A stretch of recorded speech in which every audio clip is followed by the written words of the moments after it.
The PR team told the world Dave Chappelle went to South Africa for a spiritual retreat to find his soul. That story is a complete fairy tale manufactured to save a corporate stock price. The truth is much uglier. We are talking about a $50 million contract being shredded in real time while Viacom executives stared at their phones in pure terror. This wasn't a search for God. It was the most expensive middle finger in the history of show business. My perspective is simple. Dave didn't lose his mind. He just saw the receipt for his soul and decided he couldn't afford the tax. The timeline of this collapse is a masterclass in how to lose a fortune. It starts with the DVD sales. 3 million copies moved in a single year. The money was pouring in so fast the accountants couldn't keep up. But on the ground, the vibe was rotting.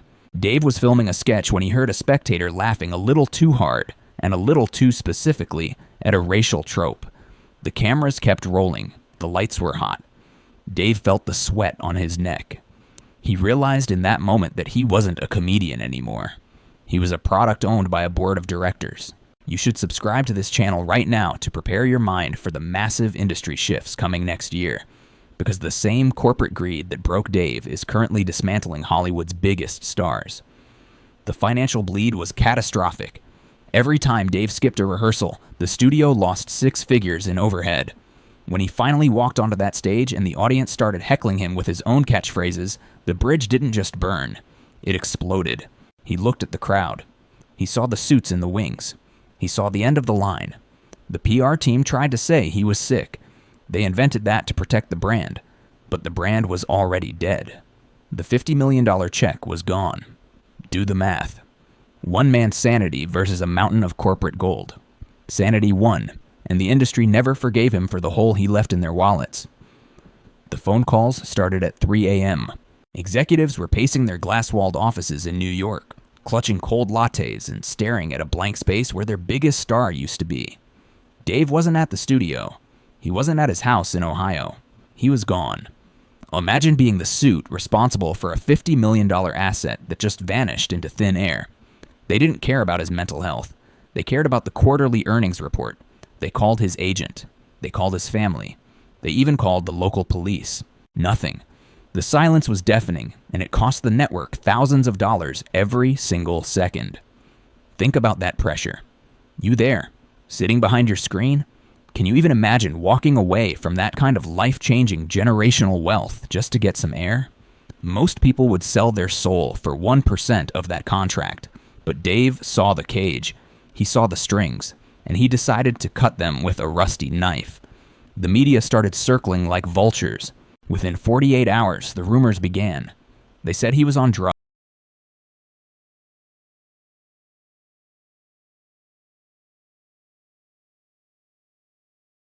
The scariest thing a corporate executive can imagine. It breaks their entire logic. If money can't control you, they have no power over you. That's why they had to call him crazy. It was a survival tactic for the industry. But look at the timeline. He didn't go to a high-end rehab clinic. He went to a friend's house. He walked the streets of South Africa without a security detail. He ate regular food. He talked to regular people. The spiritual retreat was just the PR team's way of putting a bow on a total disaster. The reality was a man hiding from a monster he helped create. The show was a juggernaut that was crushing the person behind the microphone. Every time you laugh at a Rick James sketch, remember that those catchphrases became his shackles. People would scream them at him while he was trying to have dinner with his kids. They would scream them at him during funerals. He became a human jukebox. Put a coin in, get a laugh out. But the jukebox was tired. The gears were grinding. And then, the final snap. He looked at the contract. He looked at the blank pages of the new scripts. He realized that the more money they gave him, the less of himself he actually owned. Do the math on your own freedom. What is your price? For Dave, $50 million was too cheap. He left the money on the table and walked out the door. The suits were left holding an empty bag and a lot of angry advertisers. They tried to sue. They tried to smear. They tried everything to bring the product back to the factory. But the product had become a person again. And that is the one thing Hollywood can't stand. They want icons. They want brands. They want reliable revenue streams. They don't want human beings with limits. The fallout changed the way contracts are written today. It changed the way talent is managed. It was a seismic shift that still rattles the floors of every major studio in Los Angeles. You need to understand that this wasn't just a comedian quitting a job. This was a hostage escape. The executives were staring at their spreadsheets, watching the projected revenue for Season 3 evaporate like mist. They had already sold the ad space. They had already printed the promotional posters. Now they had to explain to the board why their golden goose was sitting in a park 10,000 miles away. The panic was physical. You could feel it in the hallways of Viacom. People were losing their jobs over this. But Dave was finally sleeping through the night. The industry tried to replace him. They tried to keep the brand going without the man. It failed miserably. It was a ghost ship. Now, look at the way he came back years later. He didn't come back on their terms. He didn't come back to the same system. He built his own fortress. He showed every creator out there that the only way to win a rigged game is to walk away from the table. That move cost him $50 million in the short term, but it bought him a legacy that money can't touch. Do the math. Was it worth it? Most people would say no, but Dave is the only one who doesn't have to look at a boss to know his own value. The industry never forgot that insult. They still hold that grudge. Every time he faces a new controversy, look at who is pushing the buttons behind the scenes. It is the same machine he broke 2 decades ago.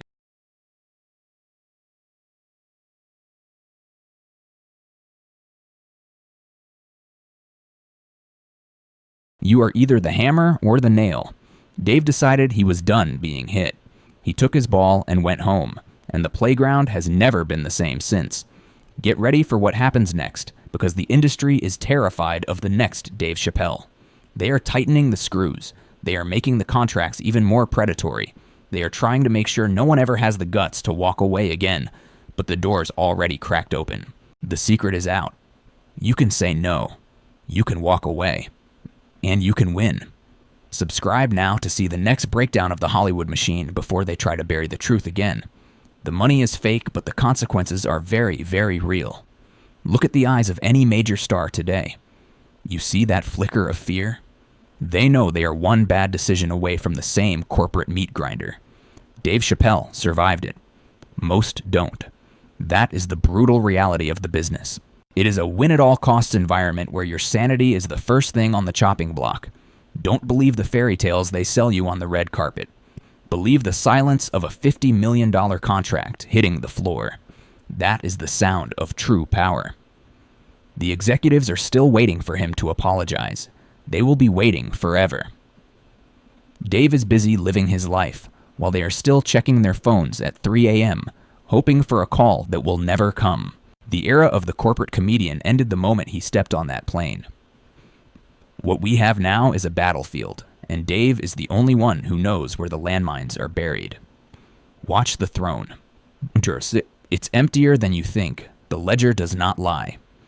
When Dave Chappelle got on that plane to South Africa, Comedy Central was not just losing a comedian. They were watching a billion-dollar brand evaporate in real time. Picture the chaos in the high-rise accounting offices. Every DVD that stayed unprinted, every 30-second ad spot that went unsold, and every licensing deal that withered on the vine represented a massive hole in the bottom line. The logic of the industry failed because the executives truly believed money was a leash that could never be broken. They were wrong. They watched their projections crater while their biggest asset was sitting in a quiet village halfway across the globe. The suits did not care about a breakdown or a spiritual journey. They cared about the empty slots in their primetime schedule and the angry calls from advertisers who had already paid for a show that no longer existed. They tried to sue him into submission. They tried to smear him as a man who had lost his mind. They even tried to piece together a third season from scrap footage just to squeeze out a few more drops of profit. It was a total disaster. The financial bleed was a slow and agonizing death for the network's golden era. They spent years and tens of millions of dollars trying to find a replacement, but you cannot manufacture that kind of lightning in a bottle. This channel is not for everyone. If you are easily offended by the brutal reality of the entertainment business or the cold truth about corporate greed, do not subscribe. You should probably go back to watching sanitized award shows. But for those who want to see how the machine actually works, look at the final bill. The industry thought they could bury Dave under a mountain of contracts. Instead, They buried themselves in debt trying to fix the mess his departure created. It took over a decade for the smoke to clear. The ultimate irony is that the man who walked away from $50 million ended up becoming the most expensive mistake in the history of modern television. The executives still have the empty contracts to prove it. In the end, the network had to pay him just to stop the ghost of his show from haunting their balance sheets. The power dynamic changed forever the moment that $50 million check hit the floor and stayed there. In Hollywood, everyone has a price, but Dave Chappelle proved that some people are simply too expensive to own. The network's desperation moved from the boardroom to the screen in a pathetic display of corporate scavenging.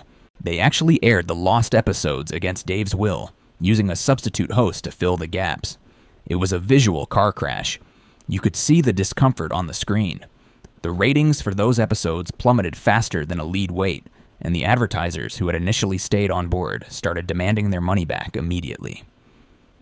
The panic was visible in the quarterly earnings reports. The stock prices for